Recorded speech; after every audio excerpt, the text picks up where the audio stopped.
我的车子坏在半路上不敢开了，这个车子下面老是响，也不知道是什么问题。四川成都到西藏拉他的货，现在我已经行驶到我们雅安名山了。因为正好路过我们老家，所以说回家收拾一下，拿点东西再出发。真的是太遗憾了，如果我们老家都不能在家里面休息2天陪陪孩子，再加上我们家里面这段时间是农忙，家里面的农活是一点忙也帮不上。我这些衣服都是昨天晚上洗的，到现在都还没有干，所以说只能拿到车上晒。因为我后面拉着货在，所以说我得赶紧出发。也许这就是我们卡车人真正的生活吧，什么东西都凑到一块了，就不赶巧了。我老婆还好一点，前2天在成都卸完货，我就让她提前回家了，她还算是在家里面待了2天。现在我老婆在车上收拾东西，等她收拾好了，我们就可以出发了。我这个后挂刚刚买来就花了20几万，再加上再过10几天，我们家2个孩子就要开学了，又是一大笔开支，所以说我根本不敢休息。这个地方就是我们名山的火车站，我的车子每回回来我都停在这个位置。我们雅安名山山好水好，茶叶特别的出名，当然美女长得也是特别的漂亮，要不然我也不可能到这边来做上美女婿。治安的话也是不用说的，我的车子停在这里10天半个月，一点问题都没有。跑西藏的话路况特别的复杂，所以说每回我们回家都会带很多吃的。我们跑西藏的原则就是车上多备点东西，哪怕到时候吃不完，这些坏掉了扔了也没有关系。如果说到时候你吃的准备少了的话，在路上堵车堵个2、3天没有吃的，那是特别难受的。所以说我们每回回来都是大包小包的，直接给车上塞满，在路上堵个2、3天车、4、5天车，我们车上都不会去吃的。品种也是特别的齐全，蔬菜水果、大米、牛奶，还有应急的泡面，这些都有。川藏线上的饭店特别的贵，有了这些东西，我们基本上不会下馆子消费，都是自己做饭吃。另外跑西藏的路特别烂，车子难免会出点小问题，所以说这个工具箱也是必备的。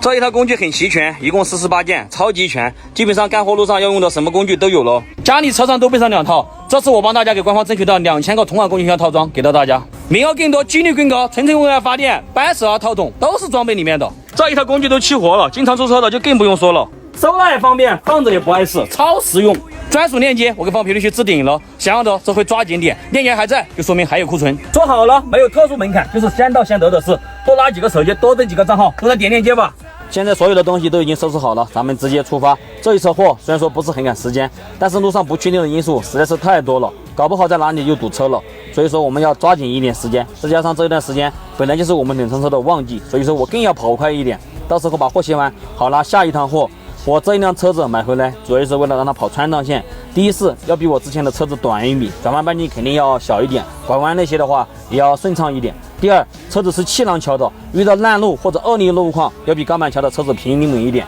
更不会出现断钢板这种情况。第三，独立悬挂的车子跑起来也不会吃胎，而且前桥是带提升的，到时候我摘取防滑链也会比较顺畅。这段时间跑川藏线特别容易发生自然灾害，前段时间雅康高速隧道中间的桥梁隧道垮塌了，所有的货车都要在二郎山安检站这个地方下高速，走318翻二郎山，然后绕行莫溪镇才能到达康定。下高速走国道的话，就要把水罐的水加满。虽然说我的车子是带液力缓速器的，但是翻二郎山坡陡弯急，有时候难免会踩几脚急刹车，所以说把水罐里面的水加满的话，心里面要踏实一点。加满水，然后再把后面的轮胎的刹车鼓给它降降温，然后再出发。现在是第2天早上的9点，我的车子坏在半路上不敢开了，这个车子下面老是响，也不知道是什么问题。这个问题呢，本来是那天我装好之前想去服务站好好检查一下的，之前就有一点响，但是没有这么厉害。这一趟出来的话，这路上走了个烂路，轻铃哐啷的响得特别厉害，我的心里面真的是特别的不踏实。还好昨天晚上我坚持给大家开到了服务站，他们这里就可以修善导卡，然后以前我也来过，让他们给我看一下什么问题。服务站派了一位修理师傅过来给我检查，经过一番检查，师傅说是我一桥平衡拉杆的胶套子间隙太大了，所以说走烂路的时候导致车子异响。现在他拿了2个胶套子过来，但是呢就是不知道型号对不对。这是我车上拆下来的，这个是他们服务站这边的，这个要大一点，装不进去。这个师傅又去找了一下，又找了一个，刚才那个太大了装不进去，现在只有这一个能对上，然后就先换一边，另外一边的话回去再换。